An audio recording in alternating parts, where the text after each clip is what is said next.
All right, guys, doing a matchmaker video here. Yes, this template looks familiar from a different person, but it's the best way to show you guys which fights should be made. It's better than a slideshow or a PowerPoint. So I'm going to go over that. Before I do, can you please like and subscribe to my channel? Like this video, subscribe to my channel. That will help a lot. Thank you. Let's first start off with Justin Gaethje and Paddy Pimblett. Justin Gaethje, what a great fight it was. Was it a technical battle? No. Do you remember when Ilya Taporia was on Joe Rogan's podcast and he was talking about how I wouldn't model my game under Michael Chandler? I wouldn't tell a friend of mine to say, hey, if you want to learn MMA, you want to learn how to be a good fighter, go watch a Michael Chandler fight. That was this fight. Like, it was a great fight to watch, like an instant classic. Obviously, the pace was insane. Paddy Pimblett was timing was amazing, striking wise in the beginning. Then he gets rocked. He said he got hurt with a body shot, then dropped with an uppercut or whatever it was. Gets knocked down. Justin Gaethje followed up, fought really well. He dominated the first, second, and fourth round. He also got away with 2 eye pokes. 1 eye poke they called. The second one was off a punch where he missed the punch, extended the thumb. Was it dirty? Yeah, I think it was dirty, but he extended the thumb right into the eye this way, right? It was this way, right in the eye like that. Oh, it was brutal to see. You saw Paddy Pimblett wince in pain right away. Then he gets dropped with another big shot. And that was basically the demise of Paddy Pimblett's face and brain cells. So it was a great fight. I had it 3-2. I thought Paddy Pimblett won the 5th round, but it doesn't matter. Paddy Pimblett was saying, hey, I thought it was 48-47. I thought it was a lot closer than 49-46. But again, Paddy, like, you lost, and it doesn't really matter how you lose. You can be 50-45. You can be 48-47, 49-46. It doesn't really matter. If you're losing to a 38-year-old Justin Gaethje who's not even in his prime, and he looked very out of shape, right? But he got the win no matter what. He looked decent. He was in that front headlock position. He grappled more offensively than I thought he was going to. I think he tried to keep it dirty on Paddy Pimblett because Paddy Pimblett's never been in a fight where he had to like just tough one out. And it was great to see how tough and grimy Paddy Pimblett was able to go because he fought really well, especially in that 3rd round. It was beautiful to watch. And beautiful as in entertaining, not beautiful as in technique wise, because both these guys literally lack technique. But Justin Gaethje, he's obviously going to be fighting Ilya Taporia. That's the next fight. They should do this as the White House card. I think they're already talking about it. Obviously, Justin Gaethje, one of the most American UFC fighters you can have, right? He comes out with the beanie on, with the American flag. I mean, this is what you want to represent the United States. Will he win this fight? Fuck no, he's not winning this fight because Ilya Taporia is way too fast for Justin Gaethje. Just think about it this way. Ilya Taporia was too fast for Volkanovski, and Volkanovski was too fast for Max. And we saw how fast Ilya was compared to Max, and we definitely saw how fast Max was compared to Justin Gaethje. So this guy, Ilya Taporia, is going to look like he's going in 3x speed, and Justin Gaethje won't be able to find him. So I don't know how fast this fight will end. It'll probably end very quickly. And I think this is the fight to make during the White House card. I think that's a perfect fight to make for these two guys. Ilya Taporia should be done with his legal trouble by then, or legal trouble as in divorced stuff with his former wife, and he should be done with it by then. And this is the fight you should be making next for Paddy Pimblett. Who should he be fighting? There's a co-main event next week, right, between Benoit Saint Denis and Dan Hooker. He should fight the winner of that because those two are not yet in a title contention line. Obviously, Dan Hooker just lost to Arman Sarukian, and he has a quick turnaround against Benoit Saint Denis. And I think if Dan Hooker gets an impressive win here, he can be 2 fights away from the title, which I think Paddy Pimblett is now. Maybe Paddy Pimblett might be 1 fight away just because of the stardom, but I think they're on that level. And Benoit Saint Denis also, is he 2 fights or 1 fight away? It depends about how big he is in that French market. Because I know he main evented Paris, UFC Paris, against Renato Moicano, and the crowd was going crazy over him. So I think Benoit Saint Denis is maybe 1 shot away after beating Dan Hooker. I mean, I like Benoit Saint Denis. I think he's a good fighter. I think this is the fight to make. If the winner of this fight, Benoit Saint Denis right now is a 3-1 favorite over Dan Hooker. This is the fight to make. They're going to be fighting next week. They're going to be on the same timetable. I think Paddy Pimblett will probably be fighting at UFC France, which is usually in September. right? UFC France is, where Benoit Saint Denis can headline that with Paddy Pimblett, or you can do it. I think they go to UK in August, and you can do a fight then. But Paddy Pimblett went to the hospital, took a big beating. I mean, he took like a Rodney King level beating today, especially in the first, second, and fourth round. But the fourth round and the second round was brutal, especially off that eye poke, then got knocked down, and those two vicious ground and pound shots by Gaethje that were really nice to see. So that's the fight they should be making. Next is Sean O'Malley. Sean O'Malley, a dominant performance over Song Yadong, right? He beat Song Yadong in the third round, dominated him in the third round. First round was very close, very, very close.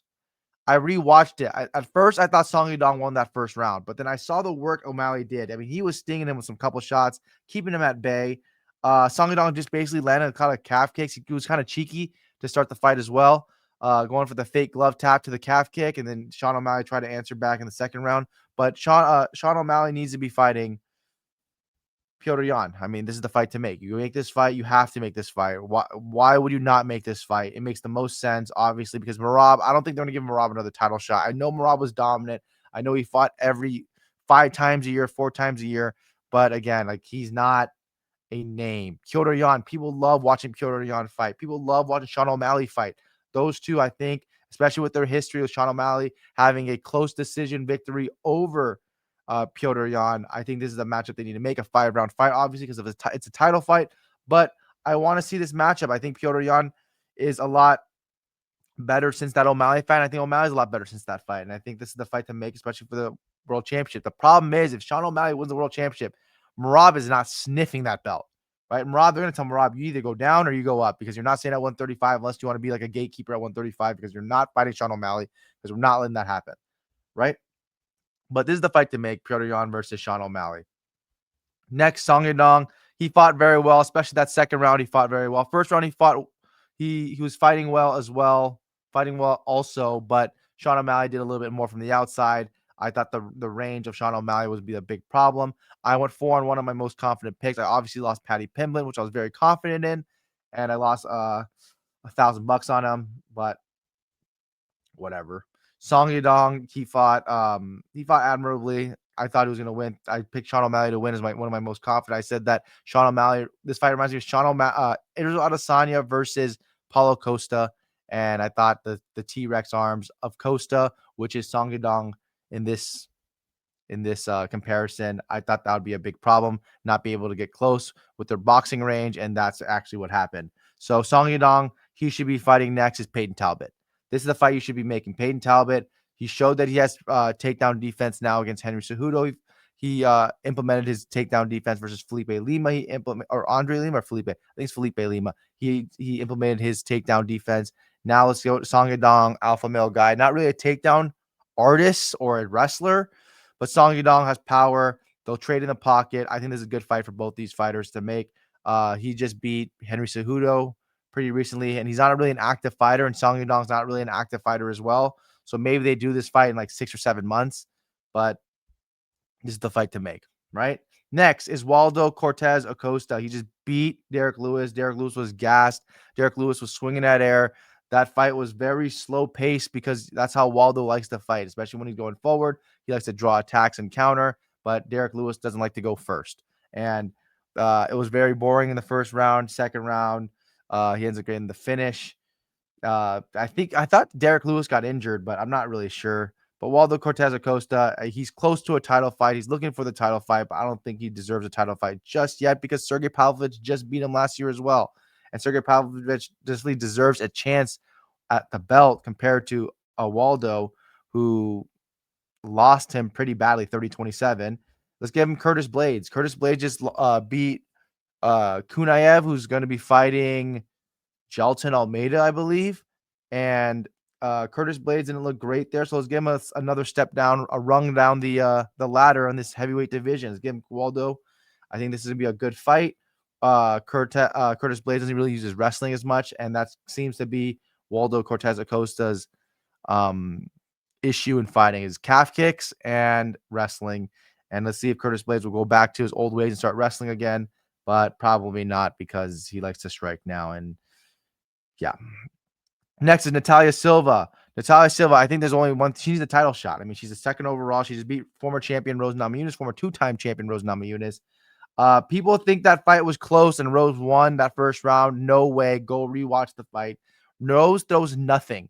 And I think you guys realize, you have to realize that the commentary is so biased towards some fighters. It was very biased towards Gaethje at some points in that fight. For like a majority of that fight, it was very biased towards Gaethje, and it was very, very biased towards Rose Namajunas.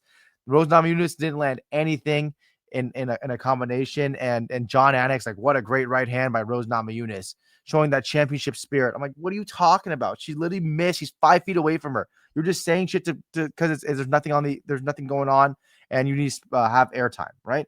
Natalia Silva needs to be fighting for the belt. And I think the belt will be between Aaron Blanchfield and Valentina Shevchenko. I think they have to make that fight because Blanchfield did beat Tracy Cortez and choked her out, which is very impressive. And I think they should be able to fight, but she should fight the winner. She's not really that active as well. Like she fights every like 6 months, like twice a year.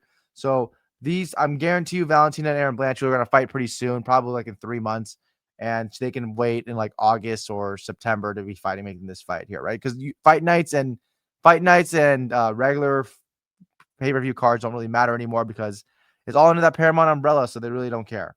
Okay, next, Umar Nurmagomedov. Should he be fighting, right? Should he be fighting for the title?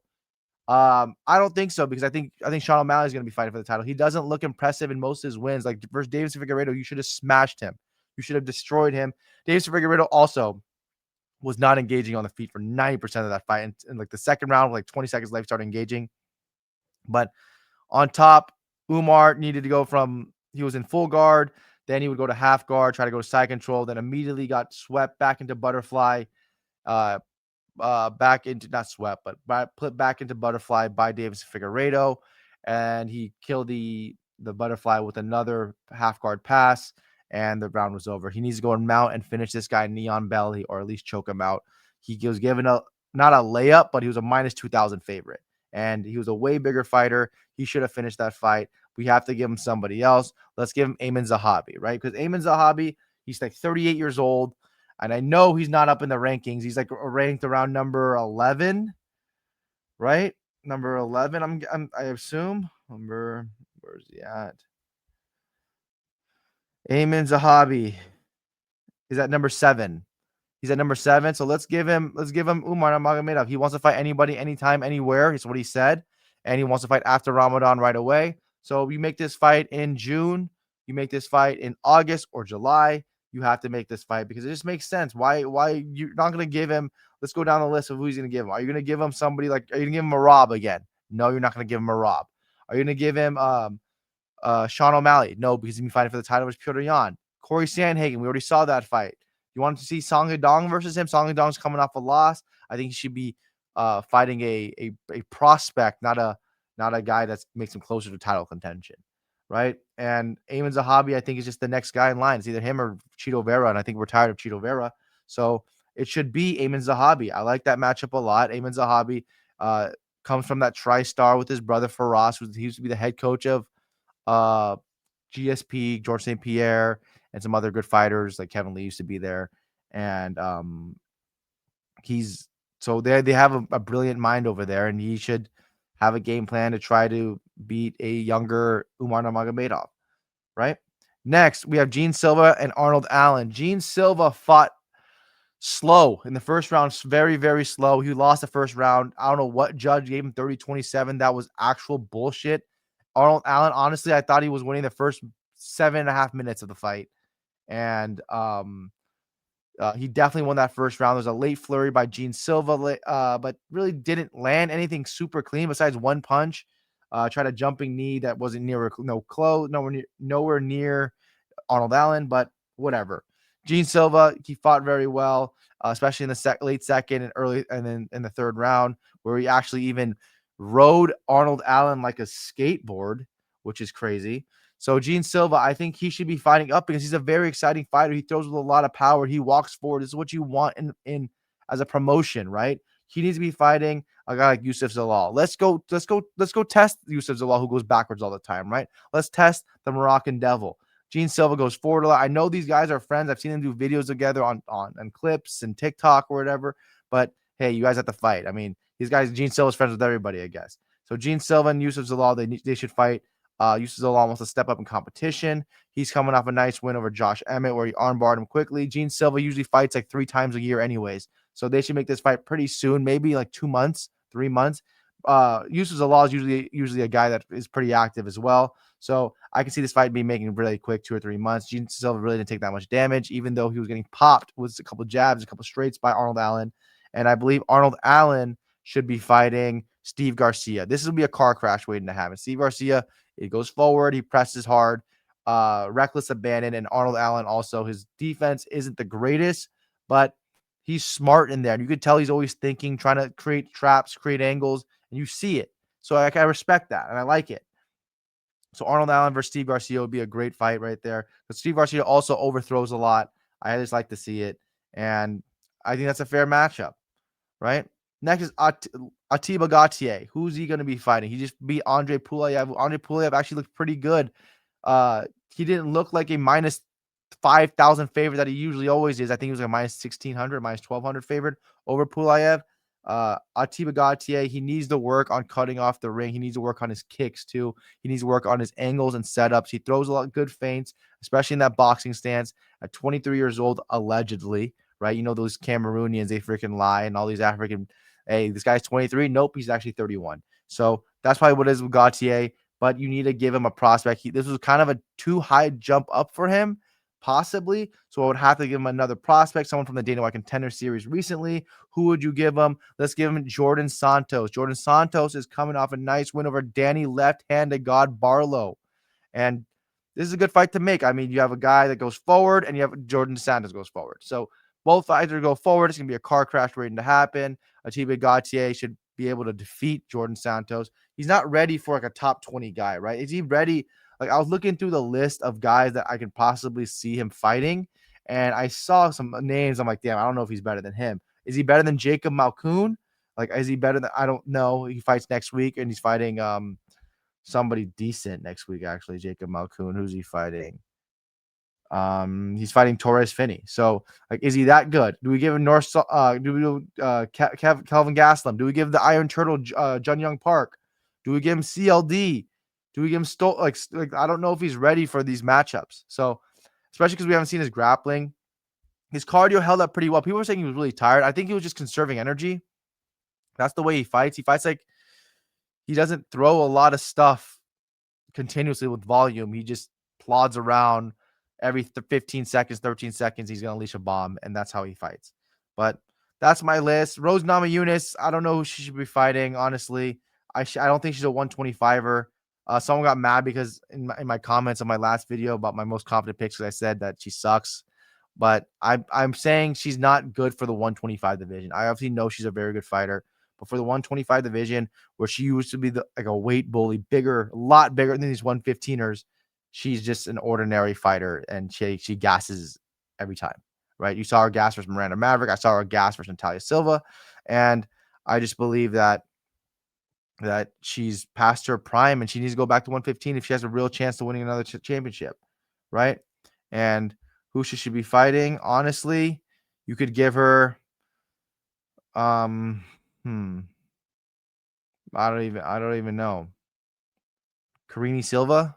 I mean, you could just do that matchup, right? That's a decent matchup. Yeah, probably Karini Silva. She's just coming off a loss as well. She just lost to Macy Barber. So make that matchup. Anyways, hope you guys enjoyed my video. Like, subscribe. Thank you. I did a recap as well. Hope you guys liked it. Thank you so much.